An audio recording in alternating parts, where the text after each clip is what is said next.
let her tell it. People on the streets say Sabrina speaks. Tune into the show, she will let you know. Tell all your friends and family.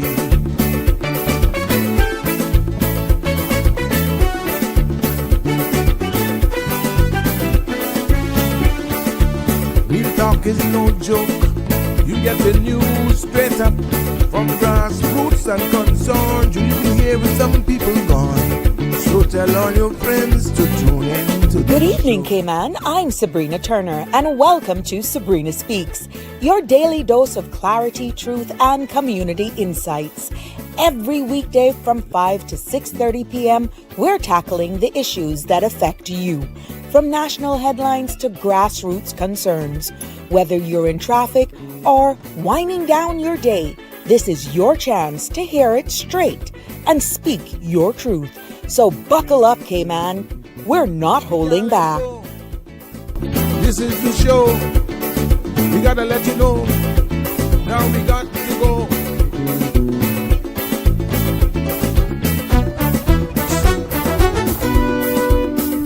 And now here's Sabrina.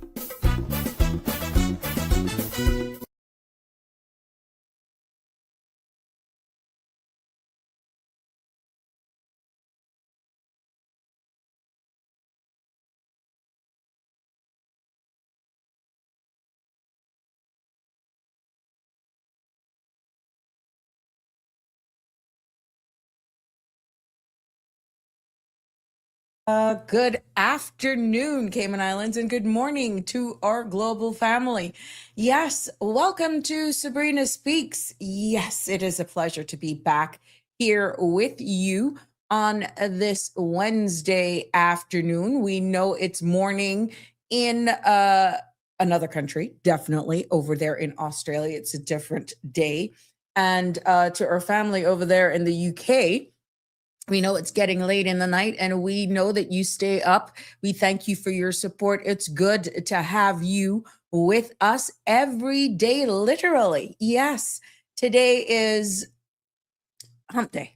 Yes, and I'm so happy it's Wednesday, but no short of information. Oh my God, we're not short of content as content creators here in this space with what's happening regionally and around the world, and even right here at home.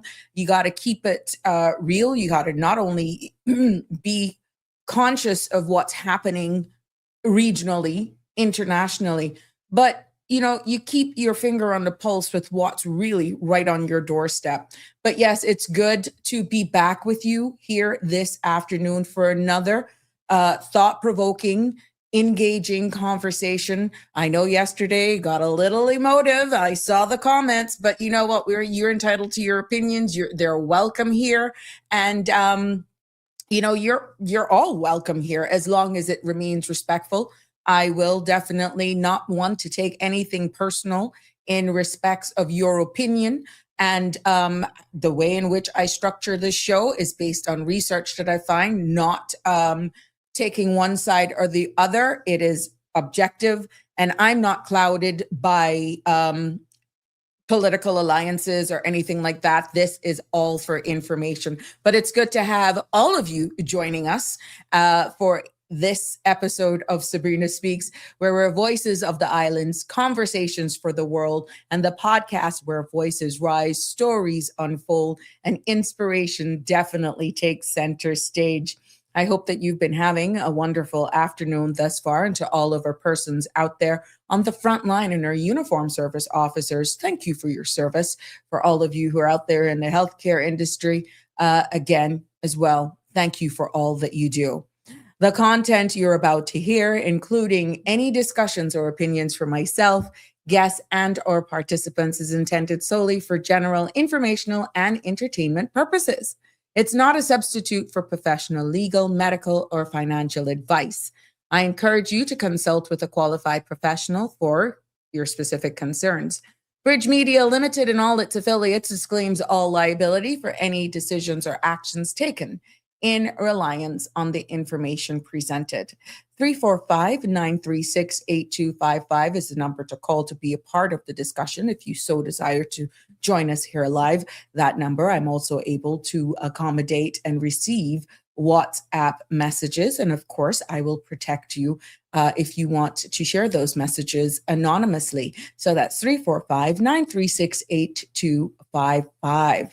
Now, we know, as I said here, just starting off, that across the world, we are, oh my gosh, we are literally by the second witnessing even not only leadership changes as we're seeing and setting into new administration, but also what appearing now, and based on the tone of conversation, threats of intervention, and definitely the rising geopolitics tensions. We've been hearing certain terms being used, and I'm hoping each episode that there has been some takeaways for each of you who are joining us here Monday through Friday from 5 p.m. local time until 7 p.m. But for small island states like ours, the Cayman Islands, you know, these events, what I'm seeing are not distant.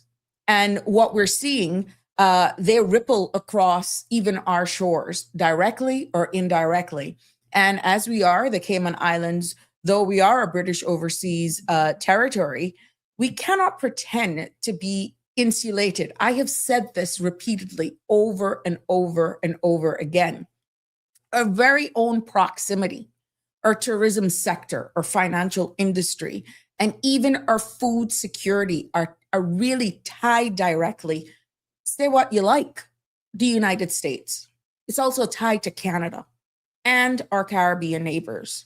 And any fallout of whatsoever with, let's say, the UK, hypothetically, does not stay in London.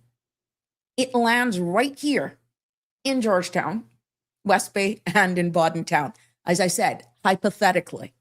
So I encourage you to stay tuned with me for more. And don't forget to follow Sabrina Turner, community activist, on Facebook. And also, you can find me on YouTube, The Sabrina Speaks Show, and all CMRTV.com platforms so that you never miss an episode. But it is, as I said, great to be back with you this evening for this episode of Sabrina Speaks. And oh my, I did not save this. Here we go. Did I? No, I did not. I want to make sure that I got you locked and loaded when it comes to exactly our temperatures here, because I got a message the other day. I didn't hear you with the weather. And I was like, oh, really? Oh, here we got it. I just didn't post it. But yeah, thank you, compliments of the Cayman Islands National Weather Service. Here is the weather forecast for the Cayman Islands for this evening into tomorrow. Now, the synopsis called for moderate winds and seas are expected as a ridge of high pressure dominates the weather pattern across the northern Caribbean. And a surface trough continues to linger to the south of the islands, bringing some cloudiness over the Cayman area. Now, satellite images show scattered clouds to the south of the area. The forecast for tonight calls for partly cloudy skies with a 20% chance of showers. Temperatures will fall to the mid-70s. Winds will be east to northeast 10 to 15 knots, and seas will be moderate with wave heights of 3 to 5 feet. Now, tomorrow's forecast calls for mostly fair with a 20% chance of showers. Temperatures will rise to the mid-80s with a heat index of 90. Winds will be east to northeast 10 to 15 knots, and seas will be moderate with wave heights of 3 to 5 feet. Now, there will be a low tide this evening at 7:25, and tomorrow a high tide is at 1:24 a.m. with another low at 7:13 in the morning. The sun will set this evening at 6:01 and sunrise tomorrow at 7:02. Jimbo, yeah. Now, the outlook for the weather here in the Cayman Islands is for an increase in winds and seas expected as a secondary high pressure system builds over the Western Atlantic Ocean, bringing moderate to rough seas from Friday and a small craft advisory will likely be issued. We want to thank the staff and all of the guys over there at the Cayman Islands National Weather Service for keeping us up to date. And I must say, their forecasting has been on the money. I've been loving it, and hence me sharing it, of course, with each and every one of you. Now it's that time. I got to say, birthday shout outs to one of my closest human beings. Yes, a very good friend, a gem. And I got to say, happy birthday. And thank you all for all of you sharing the love for our friend, my friend, Des Ebanks, who's celebrating her birthday today. There's an inside joke that she's like the other wife here in the family. And we worked closely together. She is a beast when it comes to being involved in the Red Bay Prospect community for years. She's been an advocate for traffic, and she's just a sweet soul. She's just nice. She's just one of those human beings that you just love to have around you, always positive, but do not judge her stature. She packs a heck of a punch, but she has a heart of gold. And Des, I want to wish you a very happy birthday. I hope that you had a wonderful day and that it'll continue. And I wish you all the best for this year, and wishing you many more birthdays to come. It has been a pleasure to have you in my life, to have been able to work with you on a civic level. And even to today, you are still a real big community activist and a citizen of the Cayman Islands who really loves your country, and definitely play a part in being the solution as a regular member of civil society. So God bless you. Continue to bless you and keep you always. And happy birthday from all of us here on the Sabrina Speaks family for sure. Look at you, girl. You're looking fine. You're looking fine. Well, yeah. And to anybody that I may have missed, like I said, if it doesn't come up on my Facebook page or somebody doesn't send me, I am not going to automatically just do it. But that doesn't bar me wishing everyone who's celebrated a birthday today that I may not have had an image of or not even be aware of. And for those of you who are celebrating anniversaries as well, happy anniversary and happy birthday to anyone and everyone who's celebrating a birthday today. It is a pleasure to share your birthday here on this platform with all of our friends and family. Hey, Marshall, how you doing? Good evening to you. And whoever this Tulu, hi, welcome. It's good to have you here. And rapper Staunch, what's up? Cost of living. I'm just happy to be alive. Damian Henry, how are you? Good evening. Always good to have you here and good to see the regulars. Connie Bonnie, how are you, my love? Yes, Jim and the Massive. Jimbo, you get exclusive messy. I noticed she's been adding it on, Jimbo. Oh, yeah, Jim, she's been adding your name. Make sure she's going to just sneak right back into your life after she kicked you out. But there, that's what it's all about. The love, the love, the love, the love. Hey, to you as well. It's good to have you all in the house. Now, we know we end at 7 because there are other content creators that are coming on. And as we build the CMR TV.com space, we try to get straight into it. But I do not want you to think that you're rushed. Your opinion matters, your comments, your feedback. Hi, look at my girl Iva's in the house. Oh, yeah. Girl, I cut with some Milo. I even had a new little Yvette. I thought this was Iva Hart. Sorry. Hi, Yvette. How are you? But Iva, I got a joke to share with you if you log on a little bit later with me and the Milo thing. Yeah. Connie, you got a right to laugh. Oh my gosh. You know what you're doing. You're just making sure you keep relevant. Jimbo knows what he got. But yeah, 936-8255 is the number to call. Your participation, your comments is vital. It's key.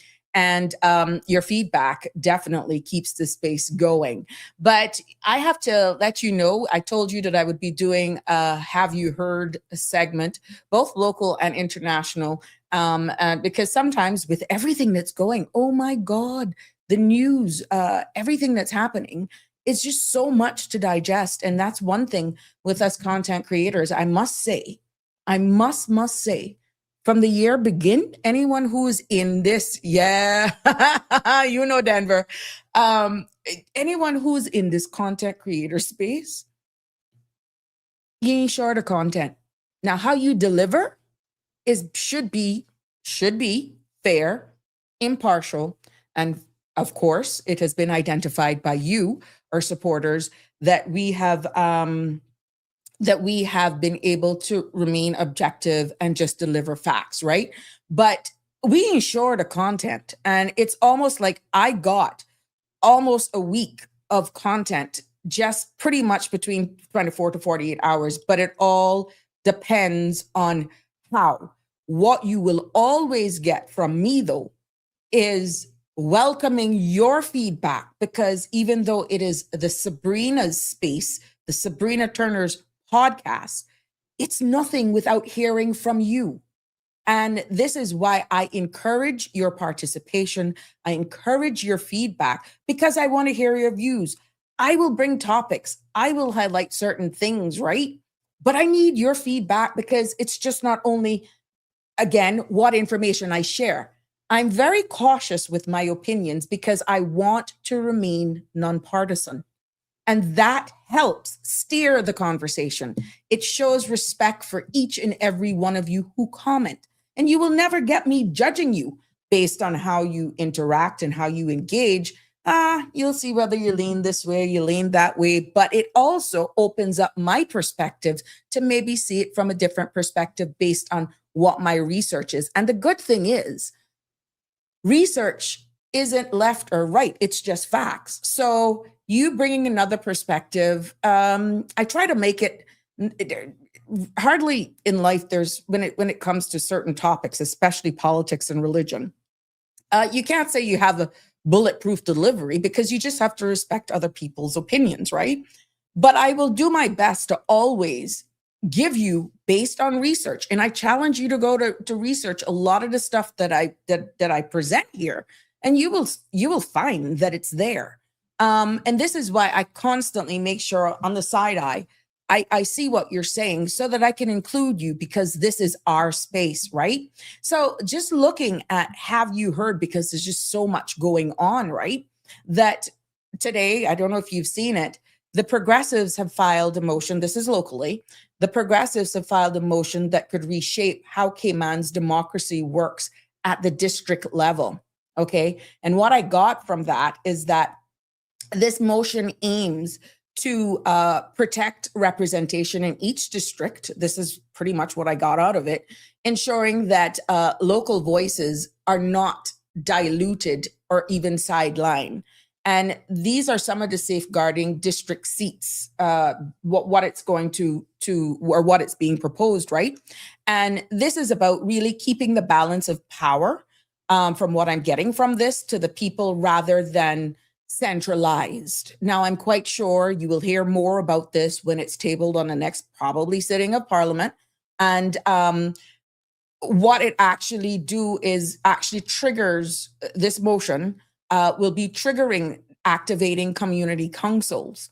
And what these councils would do is that they would give residents somewhat of a formal platform to raise concerns, possibly even shape policy and hold leaders accountable. And to be honest with you, it's also a move towards grassroots democracy, because you've heard it, but can you honestly say you're feeling it?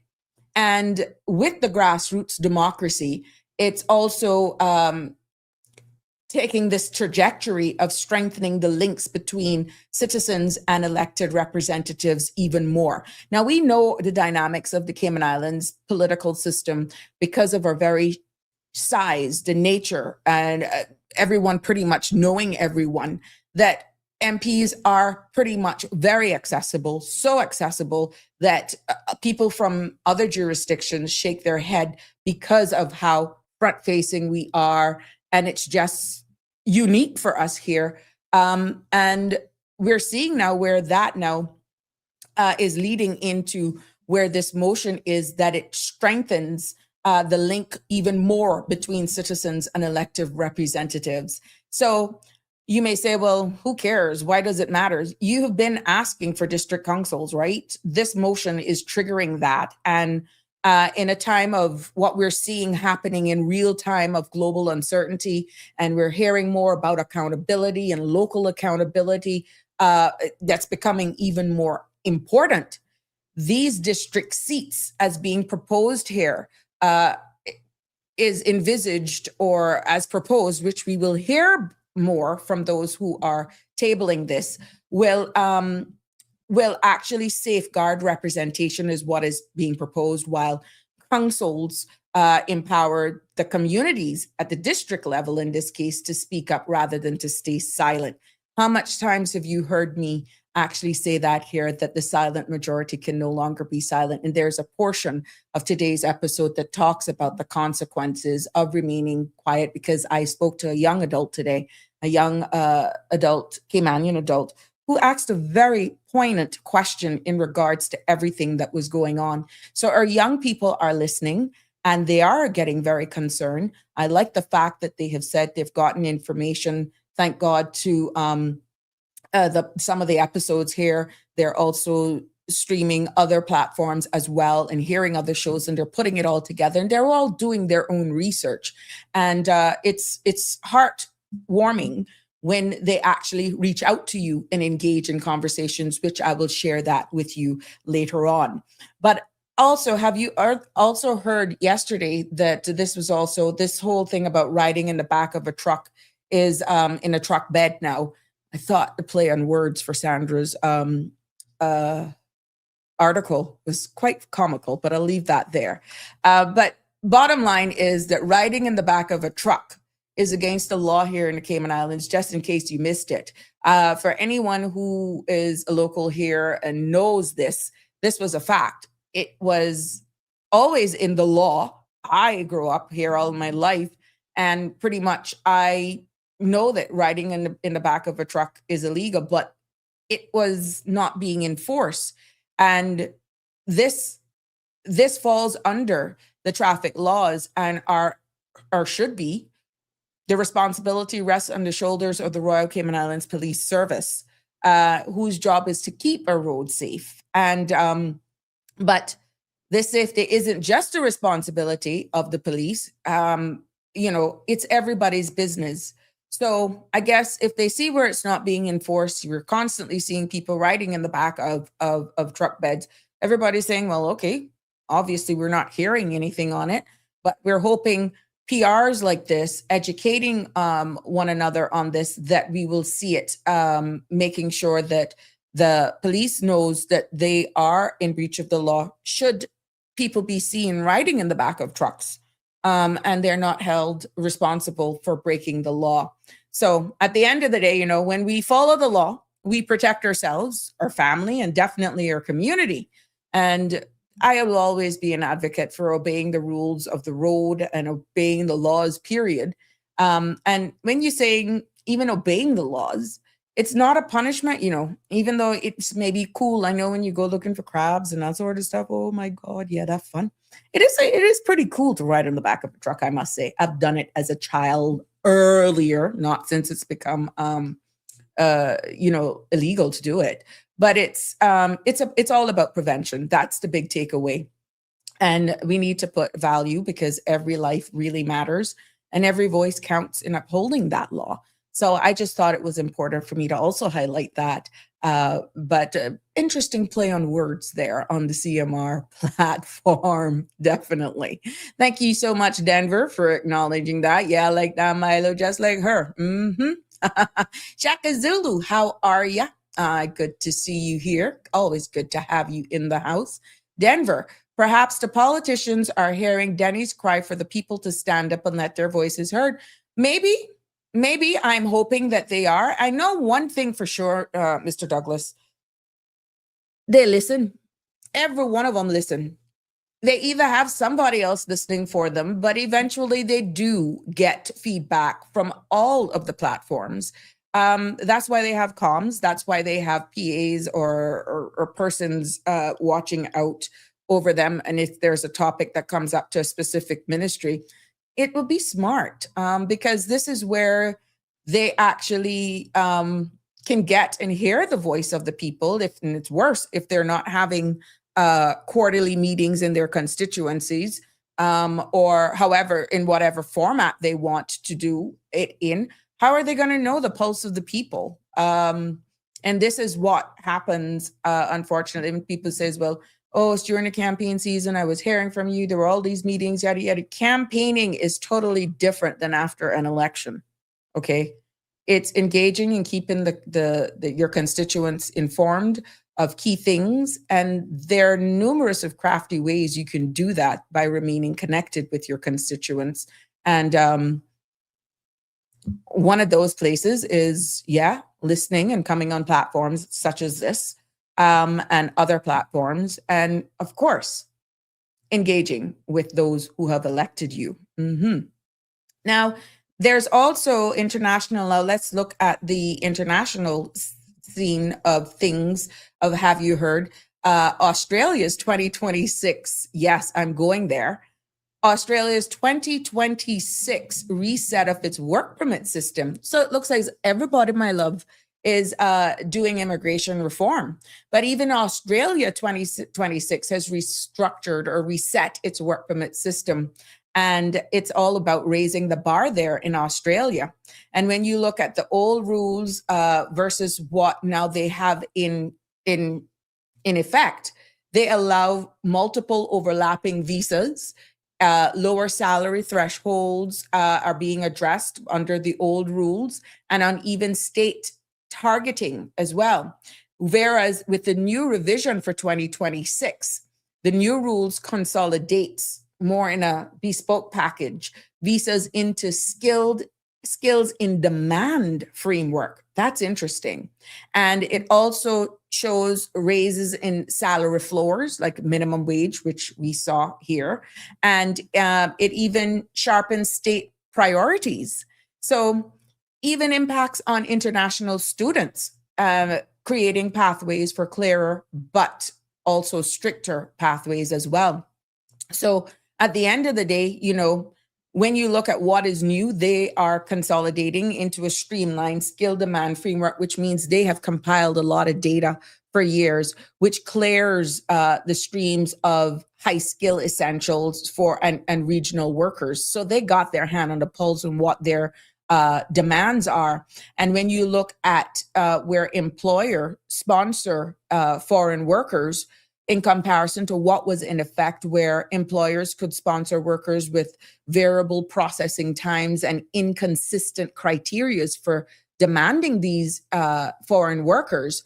Under these new rules, now these employers, they have a sponsorship that is more simplified, and it's more standard because it was a bit haphazard. But in these new rules, it comes with stricter alignment with national skills list and salary threshold. So even them, my dear, have been having issues of course. Now, at the end of the day, a part of what they're trying to do for permanent migration cap as well is that under the old system in Australia, that was adjusted year to year, often politically influenced. So what they have done with putting this permanent migration cap on it is that the cap now will remain under the new law steady, but quality is prioritized over quantity. So who they're allowing into their country is quality and not necessarily quantity. That will lead to fewer visa issuance, or what we call over here work permits, but definitely higher standards in who they allow to work in their jurisdiction. So at the end of the day, when you look at Australia's 2026 shift, it is structured as quality reset and not any and everyone. Higher salary thresholds that, of course, you will attract that higher quality. They got to be paid. And then what is being proposed in this new thing is streamlined skill sets and sharper state targeting. Now, when you compare that to us here in our Cayman reform is when you compare the two, it may sound similar, but guess what? Ours is governance and protection reset. The Cayman Islands reform of what is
Okay.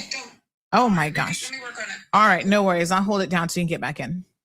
All right, cool. Hello, good folks. It's me. Hi. I'm so sorry. Sabrina got kicked out somehow and she's working on it. Little technical issue here. You get double dose of Sandy. Oh my goodness. Hold on 1 second. I'm going to while I'm doing that, I'm actually going to just quickly. I am going to quickly play something so I can close my door because my door is open. Of course, Zeus is in the studio, so it probably hardly matters. But give me 1 second here. All right, honey chow.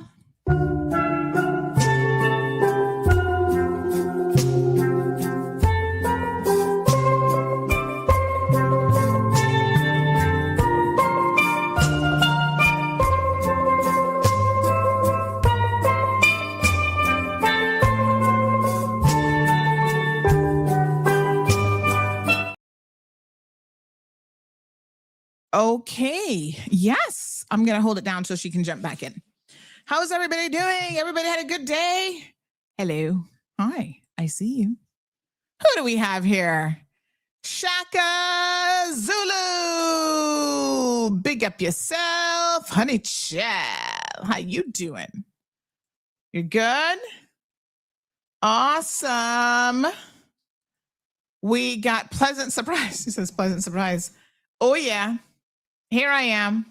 My lights are not on or anything. There. If I turn on my lights, it makes a huge difference. Hold on. I got one more light. Oh my goodness. There we go. And let there be light. So I was just I did school pickup early today, and look at what I was doing. Let me show you guys what I was just working on. You know, I'm always working on something. So here is the first that I'm aware of. Legal. Oh, I'm going to take off her background. Hold on. Oh, she got all fancy sunrise palms. I see you, girl. Look at this. The first legal bike that I'm aware of in the Cayman Islands. The little e-bike. This is the first one, I think. So I was sitting here putting it up a little bit to place it on social media and have a look with what I came up with. Let me show you. Honey chill. So this is my rendition of it. Isn't that cute? We are legal. Look at that. It says on the license plate. So I'm going to post this up as a little social media post to show all of you that it can be done. You can do it. And so I'm just going to hold down the fort for Sabrina. But yeah, it's not awesome. Okay. I suspect maybe it's her internet. Something funny probably going on with the internet. I'm not sure. But anywho, yeah, I'm so excited. So I was just here looking at this and going, okay, that looks pretty good. Think I'm going to post that up on social. I'm not sure what happened. She said she got kicked out, so we'll hold it. What was she talking about? I'll hold it down for now. Marshall is here. Damien. What? Big up yourself, Damien. We got Irvelyn in the house, of course. Where's Jim? Is Jim here? Oh, there you are. Jim's like, hello. I love that. Let them and let me. Oh my God. I was listening to this thing. Is this what Sabrina was talking about? I don't even know. This woman got shot in the States. Did you guys see this? I was looking at the video of it all go down, and I must say I am flabbergasted. Oh my God, America, fix yourself. This is a hot mess and then some. Oh, I don't like this. This is not good. This is not what immigration enforcement is supposed to be about. Oh, no. Did you guys see the video? Did Sabrina show you the video? All right, let me show you the video. They shot multiple times. I think we just posted something up as well. The mayor of Minneapolis is pissed off. Good thing we not on radio, honey child, because he was like, you guys need to get the fuck out of Minneapolis. I was like, the mayor? He is not happy. Look at this. Went down. Viewer discretion advised. Oh my God. So she was there with the car. This can't be enough for somebody over. Like she was kind of pulling her car in the front. And they told her to get out of the car. She said no, she's trying to drive off. And then you shoot the woman? Come on. God! This is not what you the do. What the You just what the did you do? Oh my God. This is so horrific. My heart. You are criminals! No way. Apparently, you shot You! 37-year-old woman. Shame! Shame! Seriously. Shame! They have to cover their faces because Shame! they're so shameful that they can't Shame! let people see who they are. This is out of control, America. Shame is right. Oh my God. So the mayor, Jacob Frey, denounced the surge of federal officers at a news conference that he held. Sabrina, I see you. I'm going to give you back your show, girl. And look at what he had to say when he denounced this act, because this is next level crazy. He did not mince his words. Oh my God. Hold on. And you saw is not a drill, and it is not proper. Oh no, sorry. That's not the video. I'm like, what the hell is this? Hold on. That is not the video I was looking for, honey chill. Give me 1 second. So yeah, he is not happy. He is like, oh, here we go. This is it. This is a piece of the press conference. Little I can say, again, that'll make this situation better, but I do have a message for our community, for our city, and I have a message for ICE. To ICE, get the fuck out of Minneapolis. We do not want you here. Your stated reason for being in this city is to create some kind of safety, and you are doing exactly the opposite. People are being hurt. Families are being ripped apart. Long-term Minneapolis residents that have contributed so greatly to our city, to our culture, to our economy are being terrorized, and now somebody is dead. That's on you. And it's also on you to leave. Well, honey child. Hello. That's what you call not mincing your words, girl. I know, I saw that and I couldn't. That mayor is not happy. I had to, when you're doing stuff around the house, because I'm listening all day and I'm preparing content, right? And I'm like, no, I didn't hear that. And then I went back and I listened to it and I was like, oh my God, he did use the F-bomb.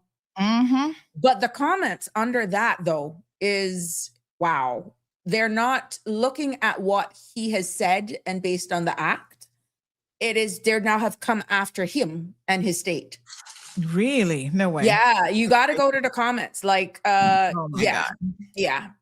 And I saw where on the news it popped up that the president is now saying that she ran over an ICE agent, which the video says otherwise. So, absolutely not. Yeah, and again, the narrative so much now it's getting ridiculous. Correct. But I don't know what happened there, Sandra. Thank you for filling in. That's the power of this platform. Everything just went blank. Like that's what I get for talking about Australia. I was wondering if your internet had tripped out or something. So the world has gone crazy. Yes. From an EU official where he warned the US that if they try to take Greenland, we will take all US bases in Europe. So this was from Austria's NATO partners. And he basically said if the U.S. annexes Greenland, which, I mean, I guess they would try. I don't think it's going to be that easy. That they would actually retaliate by taking all of the U.S. bases in Europe. Now, I don't know how many U.S. bases there are in Europe, but this is, what's his name? Austria's NATO Enlargement Committee Chairman, Fellinger.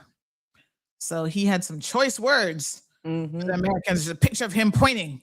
You do it, we're going to steal your bases. Does the world sound like it's gone crazy?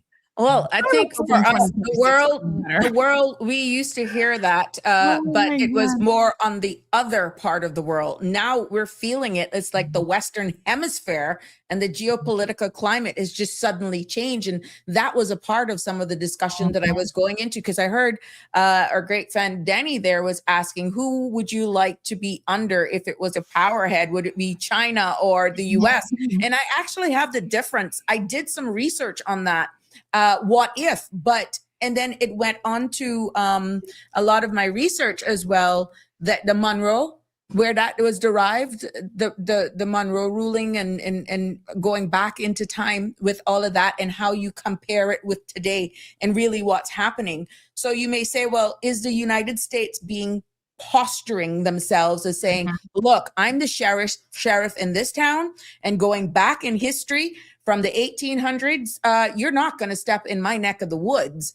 But it's a different time now, because we've had other regional jurisdictions that have actually done business and partnered with other countries that is not necessarily friends of the United States now. And it's becoming a problem for small island development jurisdictions, which puts all of us at risk. And Sandra, in previous episodes of Sabrina Speak, I said, the very nature of where the Cayman Islands is geographically located, proximity matters. And even though we're a British overseas jurisdiction, what is happening in the Americas as the Cayman Islands is under that catchment phrase, we could be impacted. Tourism, financial industry, shipping lanes, and all this sort of stuff. So yeah, we're protected by the UK. We're friends of the US, yada, yada, yada. But what, hypothetically, if he turns against the UK? Proximity matters. This was a thing that I was saying this morning, right? Even about Greenland, the guests I had on this morning said, well, he's not going to do that. And I said, how do you know that? Exactly. I mean, if a man says something, you guys are telling us, you can't say, well, when it comes to Venezuela, he said it and he meant it. But then when it comes to Greenland, he's saying it, but he doesn't mean it. That's not logical. Yeah. But so what I I do understand that. The Monroe Doctrine was what I was referring to. But what I don't understand, right, is that we are having these emotive responses instead of just being able to ventilate, to have open conversation without people thinking you're pro this one or anti that one. Let's just have the conversations. And that is what I feel is fueling the anger, the rage, because everything has to be linked politically and not, objectively. First, calling something out that's wrong if it's wrong. And I feel that's where we're losing hold on in even holding our political leaders accountable, because it ain't far if you see certain things sweeping in when with the behaviors of our elected officials. And this is not just locally, but if it's becoming a norm, Sandra, then what is democracy? It's just a word. Yeah. So I see Denver here says that our government should be having talks with the US. Why? Our government has no power when it comes to international affairs. So why would we be talking to the US, Denver? Talking to them to do what exactly? And our remember, position is what the UK says their position is. Exactly. We're not a sovereign nation. Yeah. And even if we were a sovereign nation, what would we be talking to them about? Do we have a peace prize we're going to share with them? We have a cookie, a piece of patty that we can cut our patty in half and give them half, and we'll take the other half. I don't know. Oh my God. Oh no, honey. But this is what I don't want, to be honest, Sandra, with you, is for us to continue to live as our culture has actually highlighted, where we have capitulated, we have become so insular, we have refused to speak, even if there's concerns. And then really, I feel what our friends and colleagues, former colleagues, should be doing right now is updating and brushing up themselves on human rights legislation. Because even though we are a British overseas territorial jurisdiction and where national security is concerned, you are the defenders of the people. You are the voice of the people. And it's in your best interest to have your hand on the pulse with what's happening, so that when discussions and presentations are being made, that you can ask the poignant questions that is of substance because you have informed yourself not only historically, but how it plays into the what ifs understanding. The pillars that we rest on for our income is tourism, financial industry, Sandra. And again, it goes back to proximity. Yeah, it's crazy. Ay. It is So just the wild, wild west out there right now. it is. And it's there. We are seeing, say what you want, an erosion of rights. We're seeing culture fear. We're also seeing, in many cases, call it what you want, the possibility of unstable leadership or even leadership that just sways with the wind because we just want to behave ourselves. We don't want to get on the wrong side. But is that really what we should be doing at this time, or we stand for something? Really? We are in a critical time right now. We're at the crossroads. And I feel that we can no longer, as citizens, even though you say, well, what's the sense of speaking? We're only going to be blackballed. The UK, whatever they say we're going to have to do, but not based on the level of dialogue and conversations that have been exchanged on your platform, on this platform, and in the wider Cayman Islands. We are waking up, but I still feel and sense that there's leave it to the government. Leave it to the elected arm. They got me covered. They will make the right choice. But how are they going to be doing that if they don't hear from the people? We're not dumb. Yeah, no, the people always have to stay informed, stay vigilant, and make sure that you know what's coming down the pipeline, or your government at least knows that you're keeping an eye on them. Because I kind of feel like this is an example of how anyone in the right set of circumstances can go rogue. Yes. And this is why there are checks and balances that supersede any one individual. So how people are oftentimes like, oh, I trust, just take the current premier, for example. I trust Premier Ebanks to do the right thing. He's a good guy. He's a good, upstanding guy. That's not what the system is about. The system is about what if it wasn't him? Exactly. It was somebody else who's not a good, upstanding guy. And so the system has to be able to account for any of those scenarios and still work effectively. You know what I mean? Hello, ma'am. Correct. And it ties into, in all honesty, is just remaining engaged, being inclusive. And this is why, at the end of the day, with the motion that the progressives just filed today in bringing back that district level representation, it's really positioning this country in modernizing how we actually interact with officials from a district level. Now, it'll be good to see the other side of that. What are the risks in that? And how that could play out again, like what you rightfully say, what if it's somebody else? Yep. So there are pros and cons into everything. Yeah. And that's why you've got to have those checks and balances in place. And the system has to be tightly, constitutional rights have to be tightly entrenched in a so-called democracy. Correct. And, governments have to be held accountable. They have to be checked. All of these things matter. All of these things are important, so that regardless of who is in power, it doesn't really matter, because you're not reliant on the person in power doing the right thing. The system will check them if they don't. But do you think getting your emotions in check, even as common members of society, and this goes to even the elected arm, and just looking at it for what it is and what's happening around the world with the political and geopolitical climate right now that we're in, there's no time for emotions. You need cool heads at the table. You need people who are not insular, but also be frank and look at the risks before they even present themselves, understanding our delicacy here, how volatile we are. Should there be a shift in, let's say, currency, let's say tourism, let's say even access to shipping lanes so that we can get our food. These are real life scenarios that it doesn't matter what flag we're flying, could impact the well-being and safety of this jurisdiction.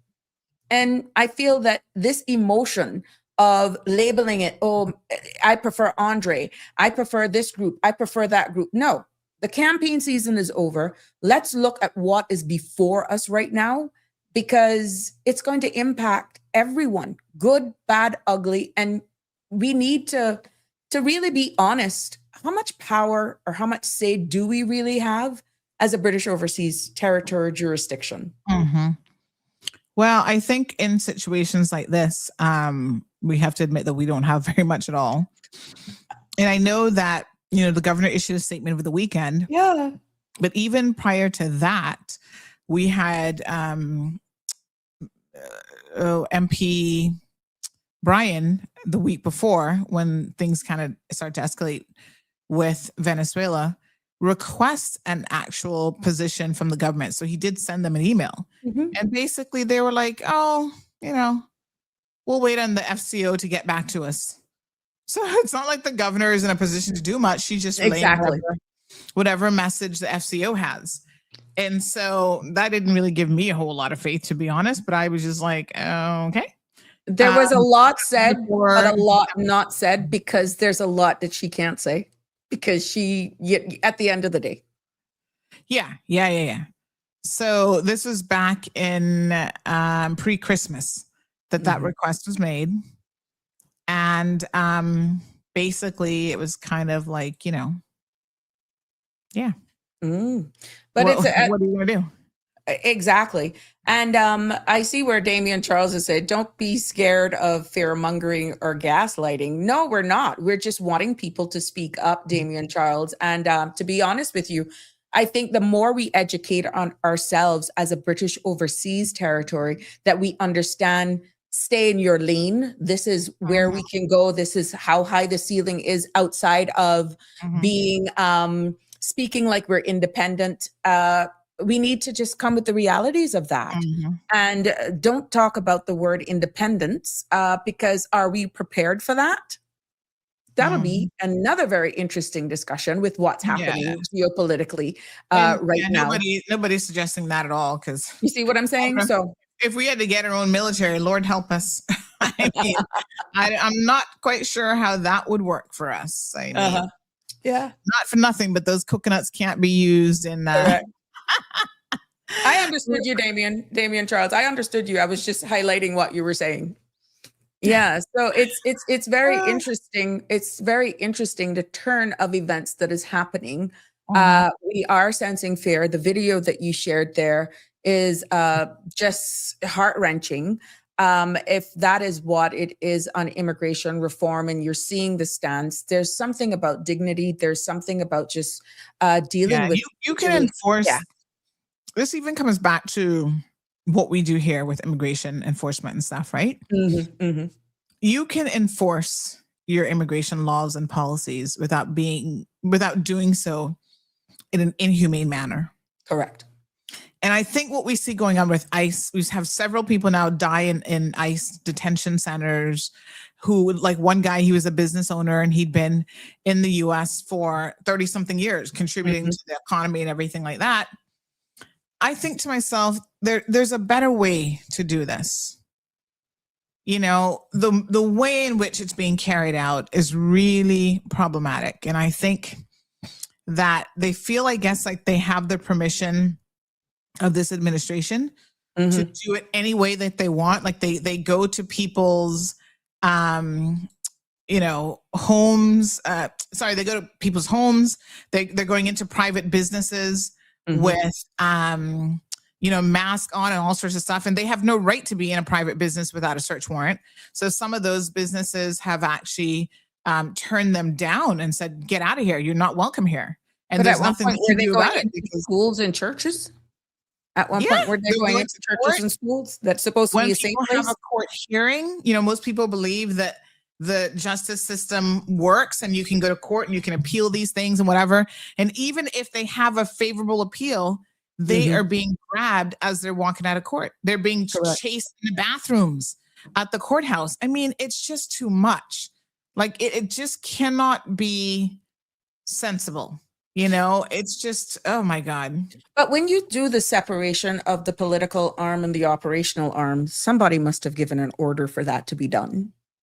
Well, clearly they feel like they have the protection from the administration whose position is just like, do what you got to do. We don't care. We don't care if you follow any laws or anything. Just round people up. And so I guess when you feel like you have that type of protection, you know, What can you say otherwise based on the tone that's coming and you're seeing? Yeah, and when you're seeing. nobody is above the law. Nobody is above the law. That is so incredibly sad that anybody would think above the law. Jimbo is saying here, may I respectfully comment, until the full story of this incident comes out on the 37-year-old lady being shot by ICE, we should not be making assumptions and or pointing fingers. Well, I think the video is pretty clear in what transpired, Jim. I mean, they're saying that she tried to run over an officer, and you can see it for yourself. I mean, there are protesters there. It was caught on video. You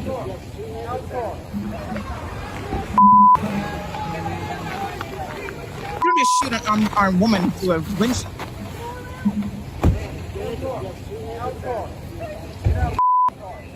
No! See? He takes out his gun. Bam, bam, bam. Shot her in the head. God! Come again. What the He literally shot her multiple times and straight through her head. Well, what fuller story do you need when you have this kind of video evidence of exactly? You are a criminal! Let's back it up. They were telling her to get out of the car. She pulled out in front of them, trying to do a partial block, and they were telling her to get out of the car, and she wouldn't get out of her car. So somebody's blocking a road, and that's okay to shoot him in the head? Come on. They could have done any other thing, like they're shot at a tire. They aimed straight for this woman. And as you can see, they're fully blocking the road because one car just went by her, one SUV just passed her. And she didn't move anything to happen. No! No! Shame! Shame! Oh my God! What the What the You just what the did you do? I don't know what more of the story you need, Jim, but I guess we'll wait. You are criminals! You know, they're already making it up. They're saying that she's trying to run over, or she ran an officer over. Shame! Where do you see that she was running an officer over? At this point in time, she wasn't even moving. She stopped. Another car went by. Obviously, she didn't hit that car. This one could have passed by. She wasn't going to hit anybody. As you can see, she let the car in front of her go. Now they're trying to extract her from her car, and that's when she's backing up and trying to drive off. She was trying to drive off and leave them when they found her. What the What the And then, of course, she ran into the cars What because the at that did point, you do? she'd been shot in the head. It's hard to watch. You are criminals! You know, it's really hard. They ran into the Shame! and they don't even look like they're offering her any assistance. They're just walking away. Shame! They just walk away Shame! like they don't even care. Shame! They're not even Shame! rendering this woman any assistance. Shame! He's going back to his car to take off and leave. See? And go get somebody else. He doesn't even care. This is so absolutely inhumane. I cannot believe it. It's horrible. This has gotten millions of plays around the world because I've heard it over and over all day being played on TV. And at the end of the day, what could happen with that if it's used as evidence? Because now, of course, the world is making a judgment, as Jim is trying to say, let's get the facts. I don't know, just that portion of that clipping. And as Keith said, he did not have to shoot her. That was murder. You know, I guess we just have to wait and see. But with everyone now, Sandra, to be honest, even questioning what news outlet, whether or not you can go by, let's say, one media house versus another media house because they switch the narrative to fit their political alliance. Is media really what it used to be, unobjective and just the facts and just putting your personal opinions aside anymore? Are you feeling that's why people are questioning everything so much? Well, I mean, I think at the end of the day, It depends on what kind of media you're talking about, you know. And there are media houses who make it very, very clear What that who they're aligned to. yeah, that they have a position, you know. And I guess if you know what the position is, you know what the position is. Guess who's calling? Our friend. Who's that? Good evening, sir. You're live on Sabrina Speaks. What's on your mind? So is it a 2-for-1 today? Let me tell you, you got a bundle today. You got a bundle today. Well, you're on a pretty somber note at the moment. Yeah. I watched the video, and you know, I have two things I want to say about this. I think what he did was wrong. I don't think you'd kill someone for that reason. But to the individuals who are thinking about opposing ICE officers, here's my advice to you. You know their mindset. Do not put yourself in that situation. It's better that you try to resolve it by getting together, taking the matter to court, or whatever, to say, look, hey, you guys are a bit too trigger happy. Do something, but going out and just like trying to take on officers, I personally wouldn't do that. Not at all. Well, let me ask you a question then, Benny. Right? But I think what they've done is wrong. Yeah, let me ask you a question about not opposing them. So, for example, I'm not saying not to oppose them. I'm saying don't go out in the middle of the street and challenge them in person. Take it on legally through some legal process,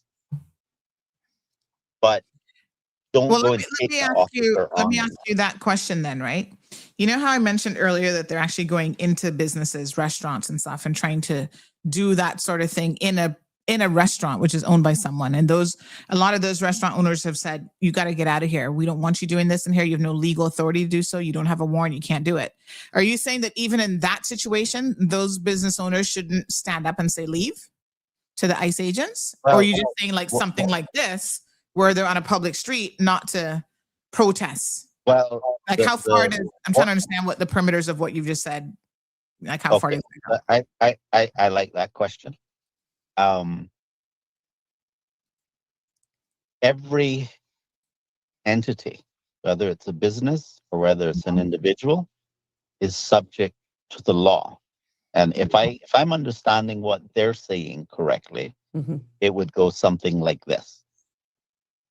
It's a crime to enter a country illegally. And so it's not a matter of whether they have a right to arrest someone, take them into custody, process them, and ship them out of the country. There's no question that the person broke a law.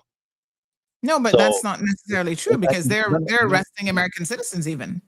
So there's an assumption that who they're arresting it because they may have broken a law. They've actually arrested people who legally could be in the US. So that's an assumption that you've made, that they're acting lawfully, and they're not.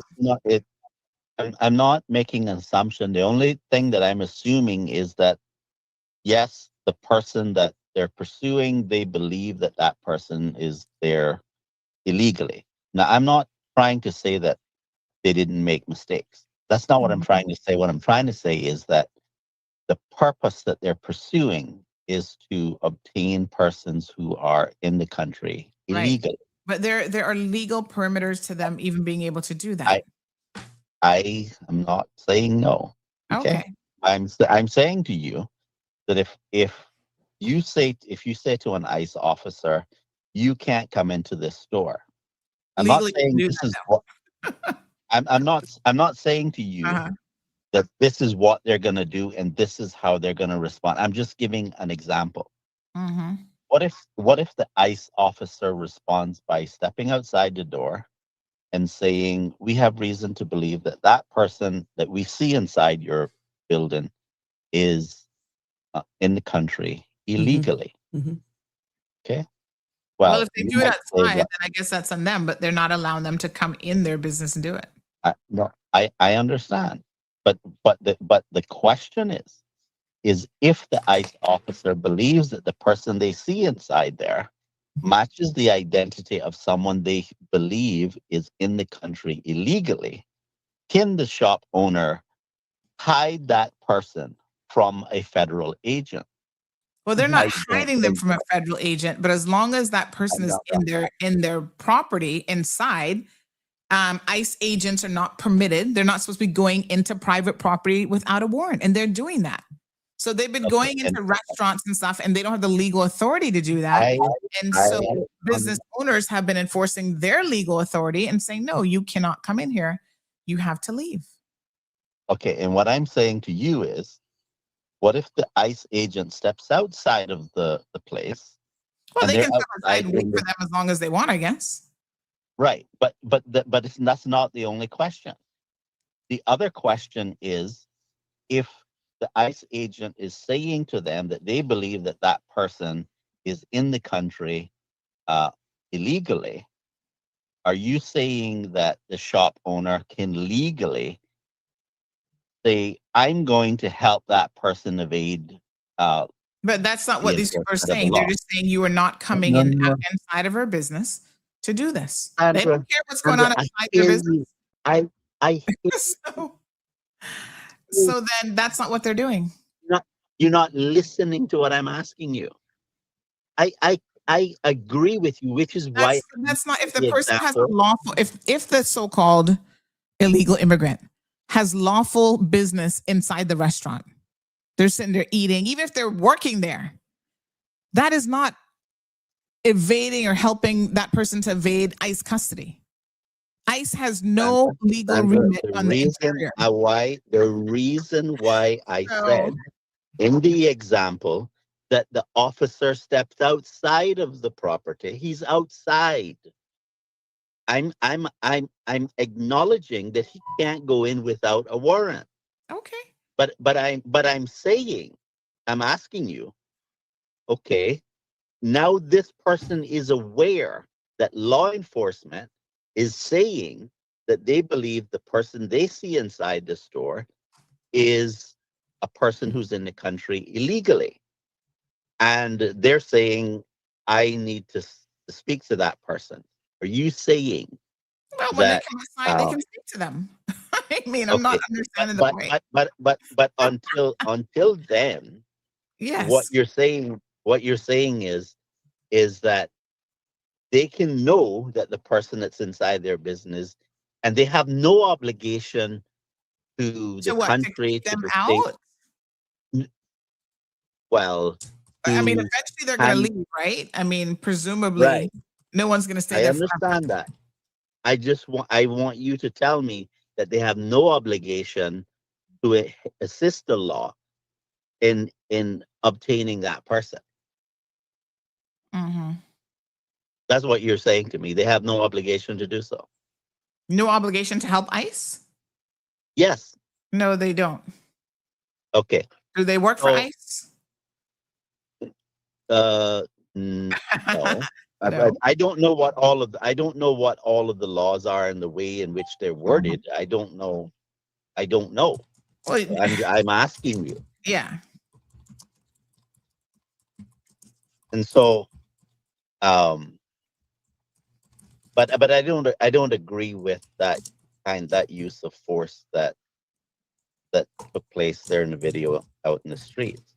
Well, it doesn't matter if it's in the streets. If somebody isn't posing a threat to a law enforcement officer, in other words, they're not trying to injure them, they're just trying to get away. Well, right. The question the question here is how you could think of it in the Cayman context.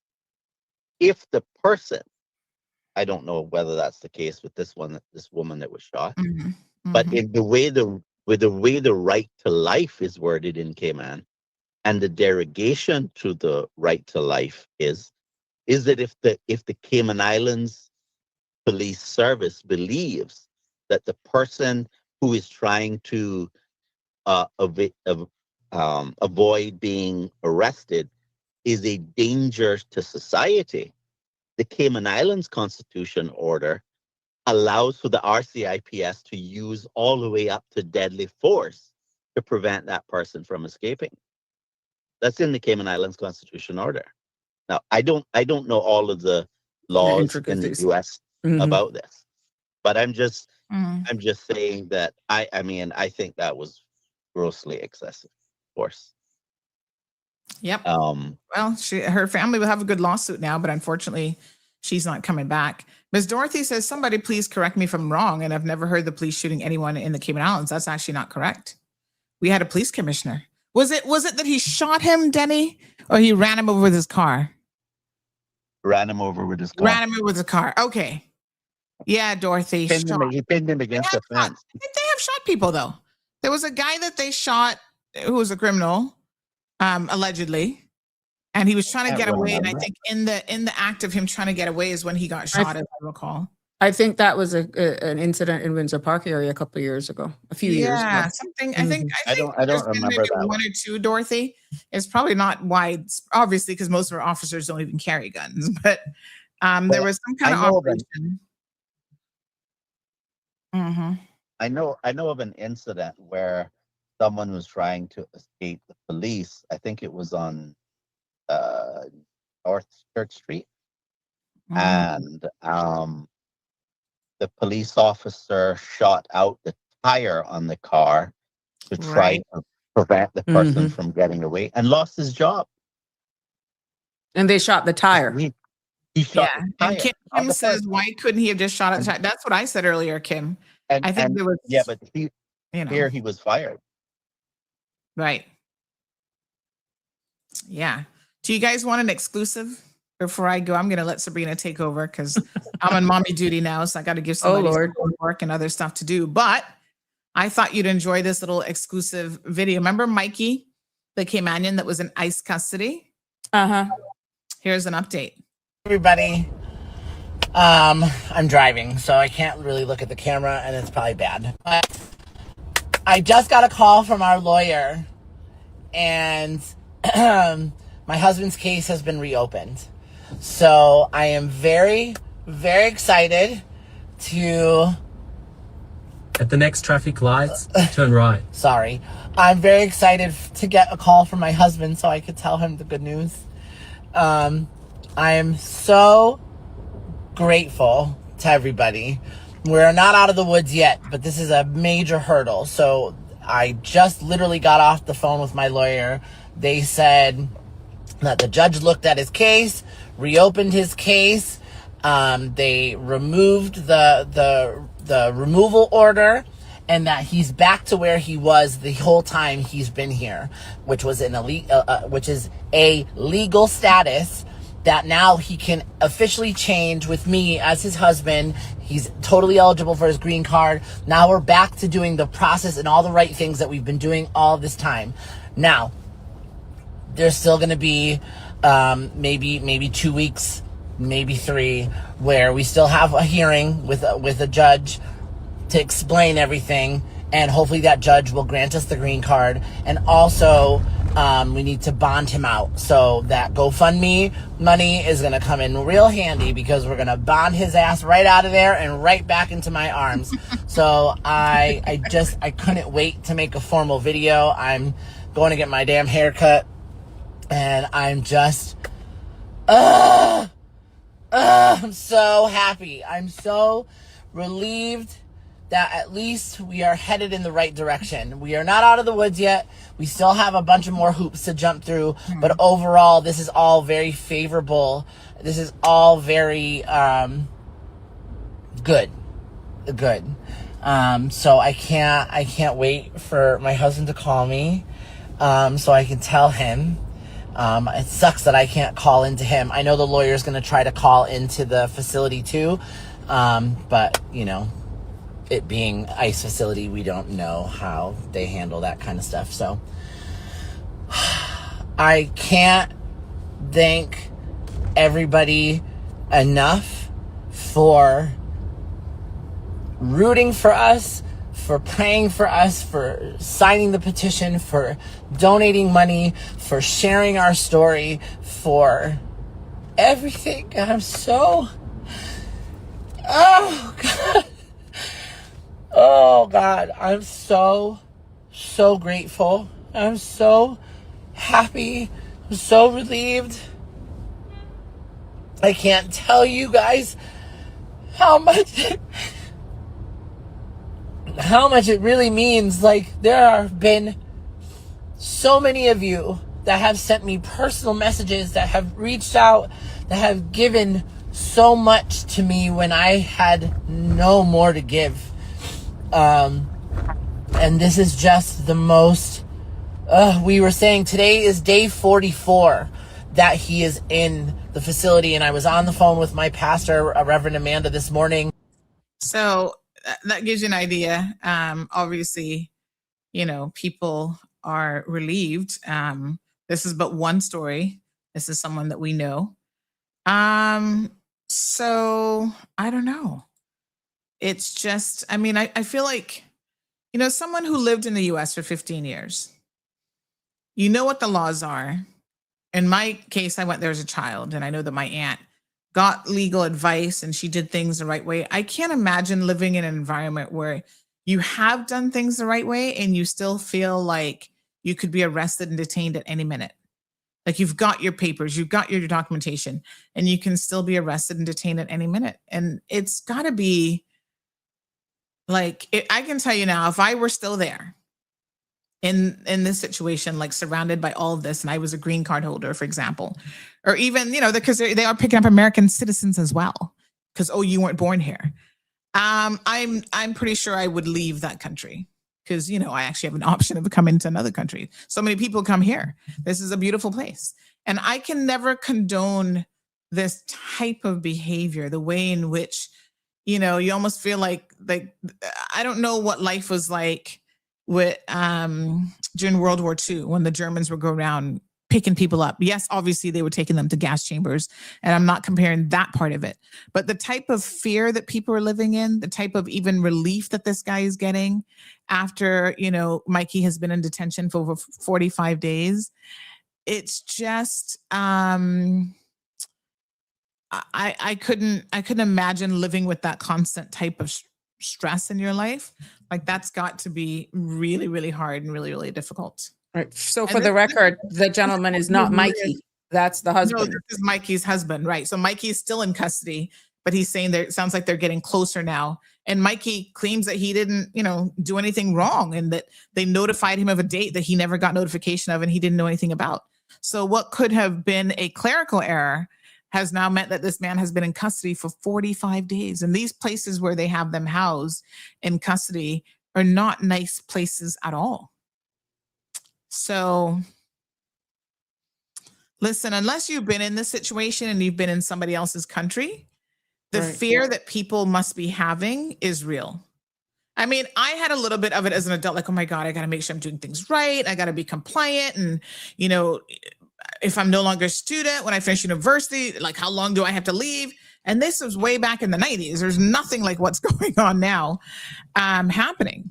But even if they were being sent back, for example, because we've got breaking news here, you country. posted it to your own country. You see where Dominica and Antigua and Barbuda has agreed to receive asylum seekers. Now, hello. There's people to Africa, to countries that they have never been to, that they know nothing about. Why would I want to go and be in some foreign country where I don't speak the language and they don't have the same types of human rights protections, et cetera, et cetera? Like, it is such a bizarre thing to execute the law in this type of way. And I find it hard to understand how people think that this stuff is right. But like, we hear, enforce the law. I'm all for enforcement.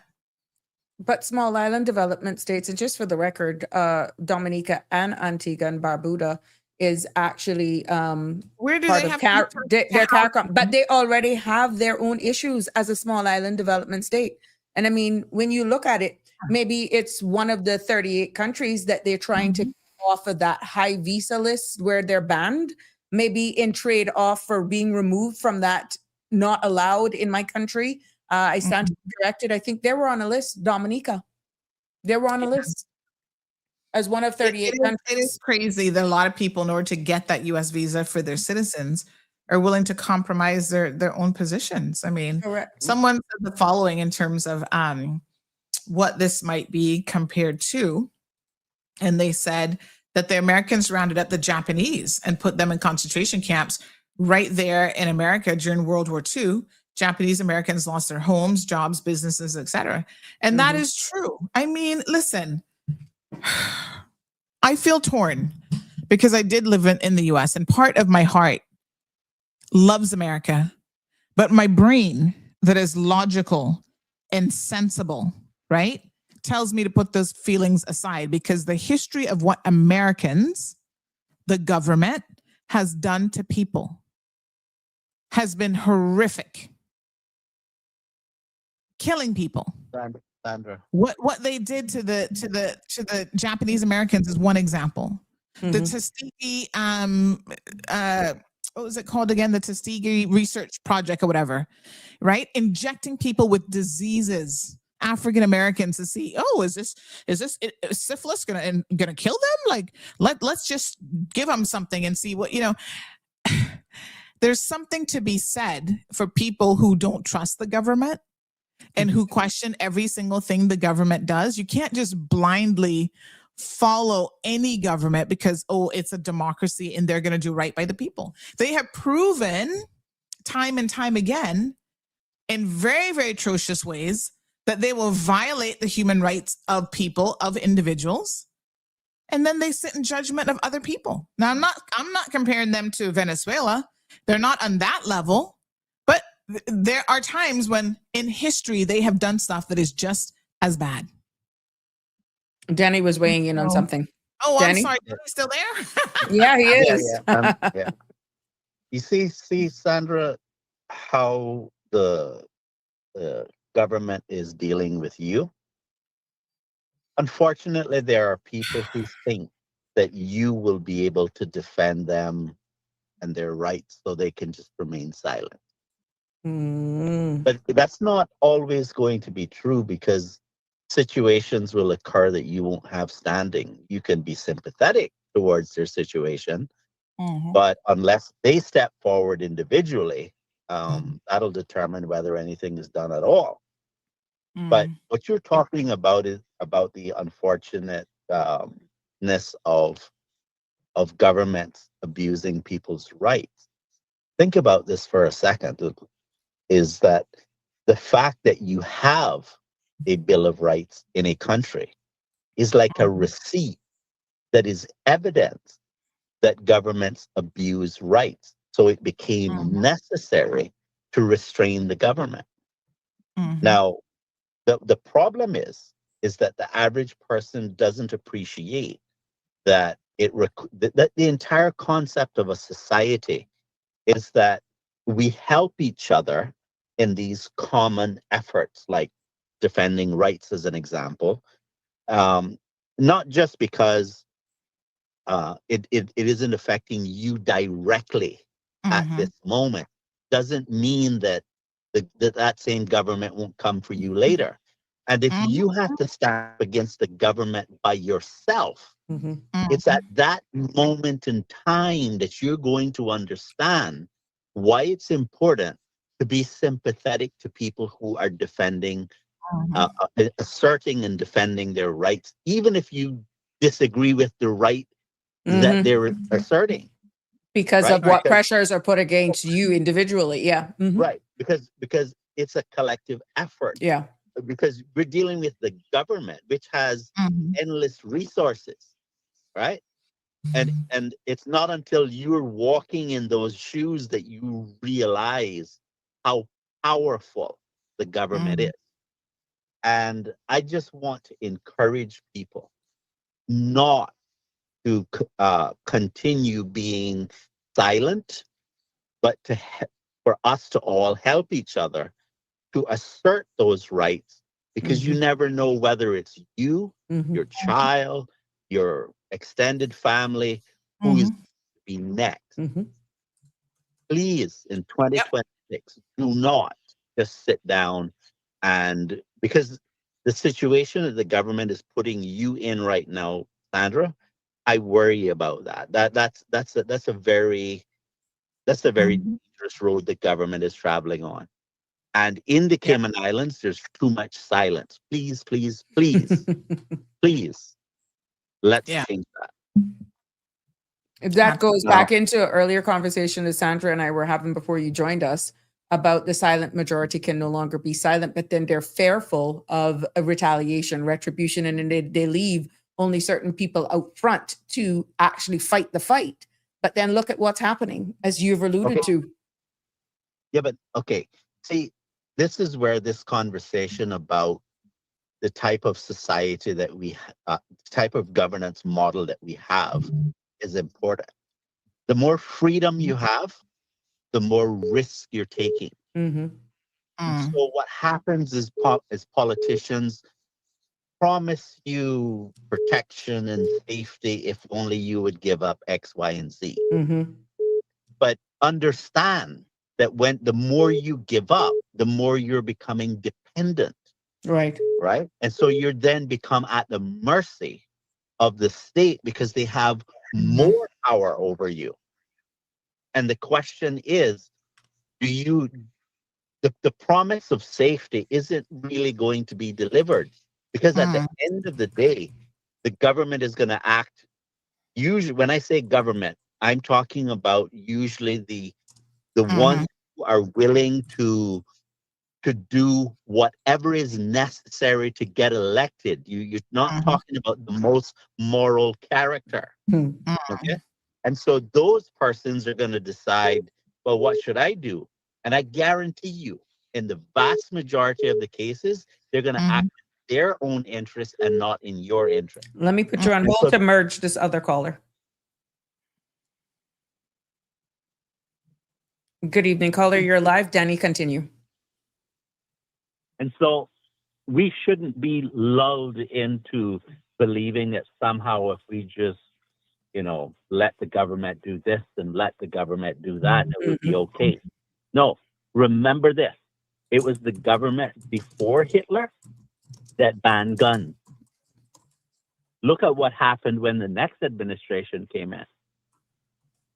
They had no ability to resist an overwhelming force. Now, there were some Jews who fled into the hills and had an armed resistance for a few weeks. I think it was like 2 or 3 weeks or something like that. But that, having a few is no resistance. Yeah. And I know you might think, well, that's not going to happen to us. Well, that's what every victim says. It's not going to happen to me. Well, leave us there because we're winding down. We got another caller on hold. All right. Take care. Thank you so much. Good evening, caller. You're live on Sabrina Speaks. What's on your mind? Good evening, Auntie Sabrina. Hey, how are you? I'm okay. Is Sandra there with you still or no? Yes, you got a bundle today. We got to pay her for overtime. So we got I hear you. Yeah, she scooped in. I had technical issues, and she just kept it going for me. Well, I just wanted to say, in terms of kind of piggybacking off of what Denny was just talking about, what people need to remember is that it's the institutions that help us to preserve the decency within a democratic society, right? And they need our help as well. And you have to make them yours by acting on their behalf, because institutions don't just protect themselves. All right? So choose an institution you care about. In this case, we have our platform, our beloved platform, Cayman Marg Road, and take its side. You don't have to agree with everything Sandra says, but the fact that there's a platform offering alternative points of view, right, and that there seems to be an attack on this platform or the owner of this platform, right? People need to be very careful about defending institutions. I wanted to piggyback off of something that Denny said, right? We tend to assume that the institutions are going to automatically maintain themselves against even the most direct attacks. And I don't know if Danny said it already because I'm kind of late to class, so apologies, teacher, for being late to class. But on February 2nd of 1933, there was a leading newspaper for German Jews that published an editorial expressing a mislaid trust in the Nazi government. I just want to read to you that letter. Okay? This is an English translation of the letter. It reads, "We do not subscribe to the view that Mr. Hitler and his friends, now finally in possession of the power they have so long desired, will implement the proposals circulating in Nazi newspapers. They will not suddenly deprive German Jews of their constitutional rights, nor enclose them in ghettos, nor subject them to the jealous and murderous impulses of the mob. They cannot do this because a number of crucial factors hold powers in check, and they clearly do not want to go down that road. When one acts as a European power, the whole atmosphere tends towards ethical reflection upon one's better self and away from revisiting one's earlier oppositional posture." Now, that was the view of many reasonable people in 1933, just as it's the view of many reasonable people now. And the mistake is to assume that rulers who come into power through institutions can't change or destroy those very institutions, even when that is exactly what they have announced that they will do. Right? It took less than a year for the new Nazi order to consolidate. And by the end of 1933, Germany had become a one-party state in which all major institutions had been humbled. And that same November, the German authorities held the parliamentary elections without opposition and a referendum, all right, to confirm the new order. And then some of them same German Jews voted as the Nazi leaders wanted them to, in the hope that this gesture of loyalty were going to bind the new system to them. Now, we all know the results of that. What is it now? 1945, 80 years later? Yep. Right? So it's important that, you know, in order to, one of the lessons from the 20th century is that we defend our institutions, not the personalities. It's not about Sandra. It's not about, you know, whatever position, whoever sits in the seat. It's about the fact that this is a platform that has spoken up to so many people in this country and so many people in not only in this country, in the region, right? And I think people need to this is the time when people need to get behind and not sit on their fingers like, oh, you know, Sandra will deal with it, or this person will deal with it, or, you know, well, we got freedom of speech in this country. They're not going to do anything. They're not going to do nothing. No. Now is the time to make your voices heard, and you need to embody that defense in everything you say and do when you're interacting with people. Thank you for that feedback, caller. Very inspiring, and hopefully the people will take that call, that heed. Good night. Good night, my dear. Yeah, I mean, history, you know, I think what happens a lot of times is, number one, none of us were, me, you, that caller, we were not alive during World War II. We don't understand how the rise to power happened with the Nazis. And so we have to educate ourselves. We have to be students of history in order to never forget these lessons. And that's one of the interesting things about the Trump administration that a lot of people have really refused to admit, is that he has gone about trying to rewrite history, tear down everything from statues to stuff at the Smithsonian Institute and so on, to reconfigure the narrative. Like, oh, there wasn't really any slavery. Oh, you know, the Nazis were not that bad, or that didn't really happen.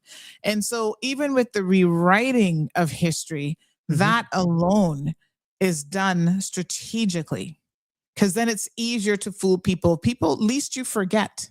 We just had Remembrance Day not that long ago. And people forget why millions of people have fought wars, civil wars, you know, World War I, World War II. If they forget what America at one time stood for in terms of the principles, where will we be left? You know, the saying that if you don't know where you've come from, how do you know where you're going? Correct. Someone shared in relation to the police commissioner running over that guy, they said he ran him over. I was there personally. It was on New Year's Day. It was Diamonds International armed robbery, and it was 5 ships in town. The commissioner was picking up a friend from one of the ships and was driving by when he saw the activity. He circled back around from Mary Street side, and the robbers were trying to escape in their vehicles. He rammed and broke the wheel off the vehicle. Then one of the robbers was trying to escape at the back, entering the Parliament property, but the commissioner ran him over. They had to jack up the commissioner's car to remove the vehicle from on top of him. So that was that situation there. Wow. That is something. Why would I see your comment here, and I don't know if you're seeing it. Stop fear-mongering, for Christ's sake. Why would people think what we're sharing here is fear-mongering? Because that's the best they got. They don't have any facts to come at. No, I would like to find out from what element would they say, based on the level of discussion, the quality of information we're sharing it, we're showing it full circle. Can't speak facts because, you know, You see when what they I'm don't saying? happen, they go for the motive angle, and the best they can do is, oh, this is fear mongering. This will never happen. I'm sure people pre-World War II said that would never happen too. Yeah. Yeah. I don't get where it's fear mongering. We're sharing it. We're trying to be as balanced as we can. And that's what it's all about. But it's not fear mongering. If you're nervous, maybe they're scared, Sandra. Maybe they're scared. Why it's coming across that way. Yeah. I mean, I don't know. I don't know what they're afraid of because, again, freedom of speech. Oh. You know, all of the negative speech that's out there, that's not fear mongering. When people get up and say, we're going to kill people, we're just going to kill them. We're just going to kill them. I don't see these people saying, oh my God, well, why would anybody say that? Denny's calling back. I'm going to remind you, just give me 1 second here. I'm going to pull up this clip from President Clinton. What's his name? President Trump. Are declaring war against these cartels, and Congress is likely to approve of that process. Why not just ask for a declaration of war? Well, I don't think we're going to necessarily ask for a declaration of war. I think we're just going to kill people that are bringing drugs into our country.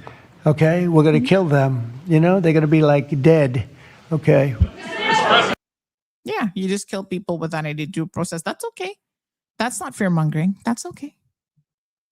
And then you're going to be dead. Yeah. They're just going to be dead.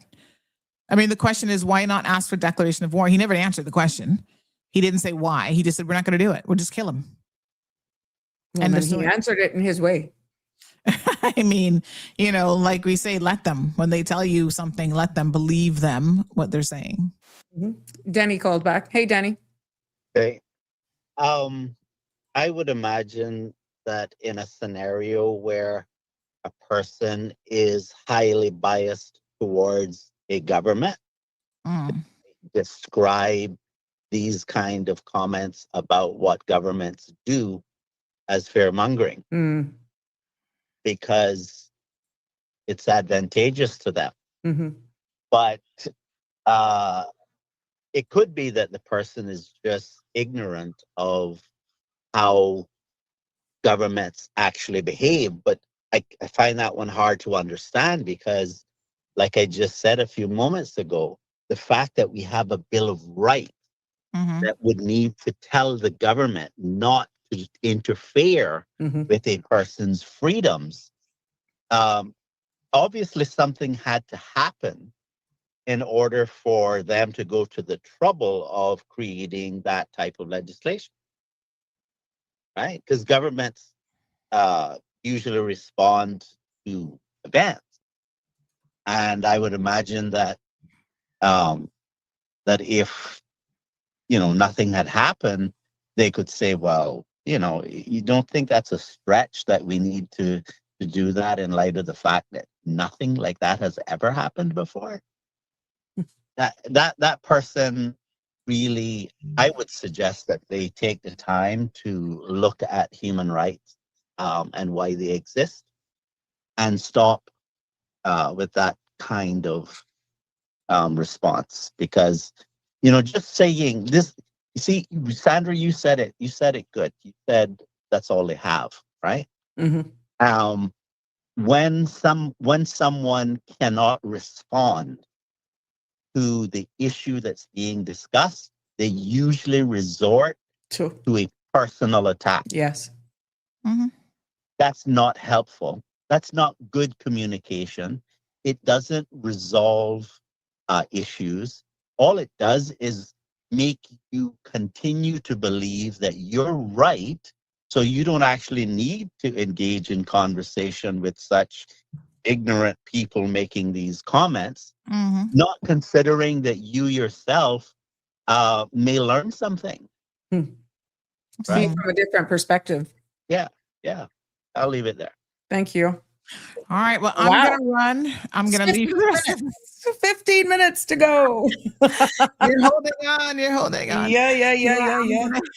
I'm going to let you go. I did put this up here, just a reminder about First They Came. This is always a good reminder of what happens when you sit back and you say nothing. First, they came for the socialists, and I did not speak out because I was not a socialist. Then they came for the trade unionists, and I did not speak out because I was not a trade unionist. Then they came for the Jews, and I did not speak out because I was not a Jew. Then they came for me, and there was no one left to speak for me. Yep. Wow. That's I'm gonna end on that note. I'm gonna turn it back over to the proper host tonight. And by the way, I made note of how fancy you have gotten with all of your backdrops and stuff. I took it off because I was showing a picture, but look at you. Oh yeah, I'm just doing the AI generation on the StreamYard platform. Gosh. It allows you to put in what you want, and you can do it. It's an AI. It's a tab there.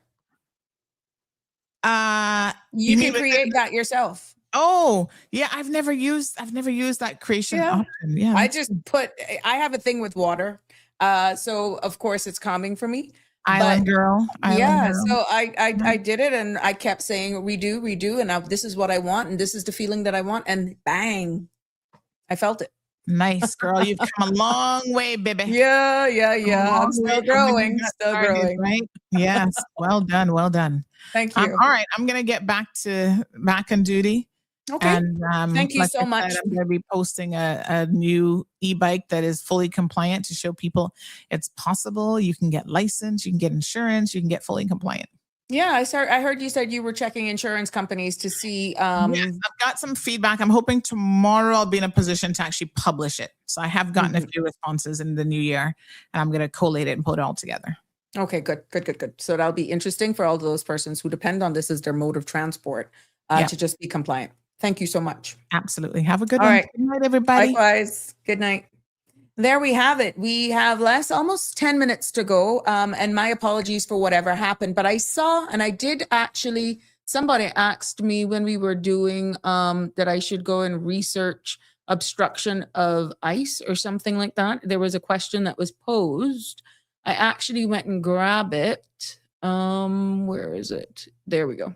Let me put it up on the screen so you can see what is considered obstruction and what we said. And that was in that moment, what would be considered obstruction. And it says lying to ICE agents about someone's whereabouts. That's the action. And then you see the possible charges and then the notes to come along with it. And then another action of obstructing them is hiding undocumented individuals during an ICE raid, destroying immigration records or IDs, and physically resisting ICE arrest. You get it? And then you see here in another column in regards to the charges that would, if you're found breaking these laws of right here. So I'm just really answering that question that was posed. What would be considered blocking of ICE? And this is what, thanks to AI, came up with. And then the possible charges for lying to ICE agents is, these obstruction of their proceedings and harboring under these different U.S. sections and all the destruction of records and all that sort of stuff. So that's what I got. I hope that actually helps answer that question. Once I get the information, I definitely try to share it with you in real time based on your ask. But we mentioned in regards to some of these people who are, Keith, all right, thank you. Yes, thank her for holding it down as well. What drug cartels? They're fishermen just fishing. Damien, you're something else. Now is a vehicle considered to be a weapon? Well, Indefinitely, some people have been charged in the US for using vehicles, and we've seen where they have been used to go through crowds and kill innocent bystanders at public gatherings. So pretty much, yeah, at the end of the day.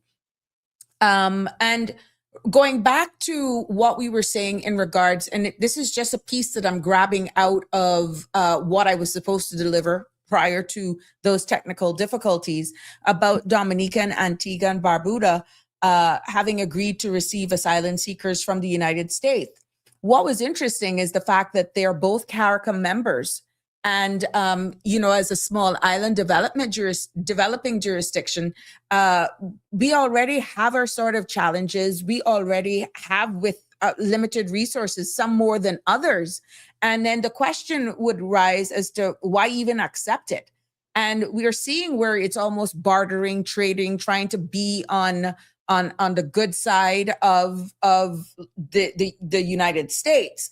At the end of the day, perhaps for diplomatic ties, economic incentives, maybe they need that, or just humanitarian duty is some of the reasons that could actually be the reason that they have settled for that. But at the end of the day, with these diplomatic relationships for being one of the jurisdictions to take these asylum seekers, they're probably strengthening their ties with the U.S. through their cooperation and being willing to do that. And it also can also lead them into possible aid packages or investments or even the whole support in these migration. And then maybe it's just outright bottom line of humanitarian responsibility. But then there are some potential threats where national security could be concerned. I know it does, Damian Charles, in the real time. So I'm just trying to help you. When you look at national security risk for this, you can't play a blind eye to this being a reality that what would be the screening and vetting of these asylum seekers could actually strain already limited resources of these small island developing states. And there is a true risk of infiltration of criminal networks and extremist elements as well. And then you look at all the dynamics of the cultures of that jurisdiction, and what we find in small population countries like ours and these jurisdictions, they may actually struggle with absorbing this sudden influx of people. And it could also provide or pose pressure on even their healthcare systems and employment. So, but at the end of the day, there is political sensitivity that is afoot as well. And citizens may question whether or not, their leaders are prioritizing local needs over external agreements. We don't know. This is why open dialogue is key in situations like this. Now, for us here in the Cayman Islands and, of course, the wider Caribbean, this raises a possible question. We're not CARICOM full member states, so just extrapolate us, but it's still a wider question. How prepared are we to manage? Because we have said that, manage human migration if external powers shift asylum responsibilities onto small jurisdictions. We got to look at that, and at the end of the day, for small island development jurisdictions, migration inflows will actually put the test of resilience.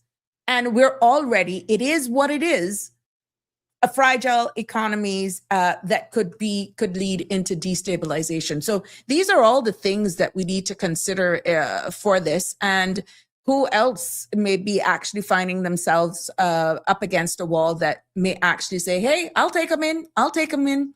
So we have to just keep looking at it in a wider scope of things. But that is what's happening in our region. And I hope I was able to expound on that, giving you some reasons as to why they may have actually opted to do that. Anything can be used as a weapon, including vehicles, White said. And an e-bike that goes through 25 miles an hour should be registered as a regular bike. I see you're very busy. Have a nice one. Yep.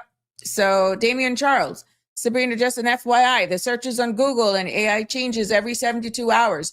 Well, I was, like I said, just giving the information in real time based on as I had it, because I wasn't just going to go fly off the top.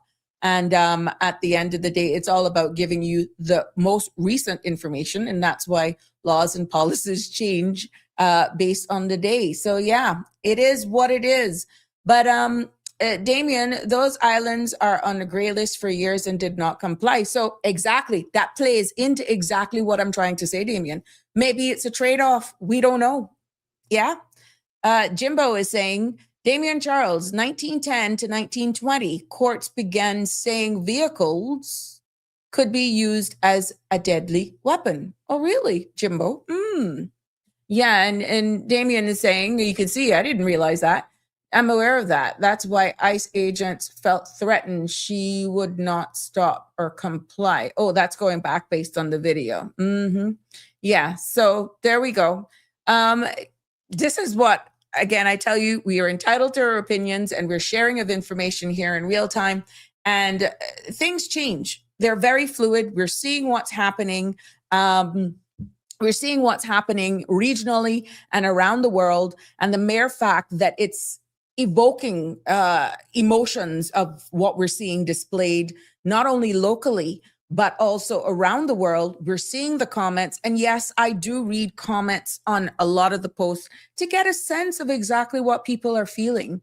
And it should say then that everybody, especially in the Western Hemisphere, is wide awake. Now, I know I didn't get into the full, I would say, meat and potatoes of what I wanted to deliver, because we're hearing a lot about these terms of NATO. We're hearing, but what if China was the ruler? We're in the Western Hemisphere. We're seeing Russia taking up precedence and all this sort of stuff, or taking up space and all that sort of stuff. Who would you prefer to be ruled by if it was a real stronghold player in the Western Hemisphere? I wanted to break that down for you and just break down the Monroe Doctrine and compare it to then versus what we're feeling now. And I feel I will actually, in a consolidated format, bring that to you tomorrow, because I think it's that important that we understand exactly what's afoot, what's happening, and to keep us informed of really everything that's going on. Now, of course, in real time, we had that video. We saw what happened there with ICE that can change the trajectory of the conversations. And we've seen the comments that you've had here in the Cayman Islands, where law enforcement officers executing their duties obviously felt that they're at risk. And we saw where one commenter said that a police officer was charged for shooting someone in the hand to avoid another person getting stabbed. So again, at the end of the day, it all depends on the cultures, the laws that governs a jurisdiction. But what we're seeing when Denny actually makes the comments about remaining silent, the Bill of Rights, your constitutional rights and all that sort of stuff, and it plays into speaking and the importance of speaking out. The more we remain silent, the more diluted it would appear. And you're pretty much opening up the door for your rights to be infringed on. Because if you remain silent, knowing exactly what's happening, that the rug is being pulled from under you, your rights are actually being extorted. They're just removed from you, but you remain silent. What's the sense? The Bill of Rights. What does it mean then when that happens, if you take the road then to remain silent? So I want to thank each and every one of you for staying with me today. I really, really am grateful for it. I want to thank Sandra again for stepping in. I don't know what the heck happened, but the entire board went black. I just lost everything, and she stepped in for me. So yeah, Jimbo is saying Denny is packed full of knowledge. Yes, he is. And I already said it, and I'll say it again. One of these days, they're going to thank Denny. They're going to thank this country. It's him and so much more that has contributed to this space and have been speaking out loudly about some of the things that I feel, just like Bojangles failed, just like Taco Bell failed. It's like he's ahead of their time. And now for him, it's repetition. It's coming back. But I said this already. Remember when I said that? Trust me, he's ahead of his time. And now there's a platform that we're going to unearth a lot of stuff. We're going to be bringing up some conversations that are topical, that are emotive. And I can see by the feedback, some of you may even get ticked off at how it's presented, but that's okay. That's what it's for. At least somebody had the fortitude to get it started. Somebody has been doing the research. Somebody's trying to educate the community. It's here for you to take it up, right? You can take the horse to the river, but you can't make. But the good thing about these spaces, you can always go back and watch us. It has been a pleasure bringing you another episode of Sabrina Speaks. My time is up for this evening. I look forward to being back here with you tomorrow evening at 5 for another exciting episode where we'll continue exactly what I intended to cover today and add some more as well for your knowledge and information. It has been a pleasure. As usual, love you lots. God bless and have a good evening. That's a wrap for today's edition of Sabrina Speaks. Thank you for tuning in and for being part of the conversation. Remember, the dialogue doesn't stop here. Stay engaged, stay informed, and most importantly, stay empowered. We'll be back tomorrow at 5 p.m., same time, same place, right here on CMR TV and radio, where your voice matters and your truth is heard. Until then, Cayman, take care of yourself and each other. That's it for today's edition of Sabrina Speaks, where your voice matters, your story counts, and your truth is always welcome. Join us weekdays from 5 until 6:30 p.m. right here on CMR TV as we dive into the topics that matter most to you.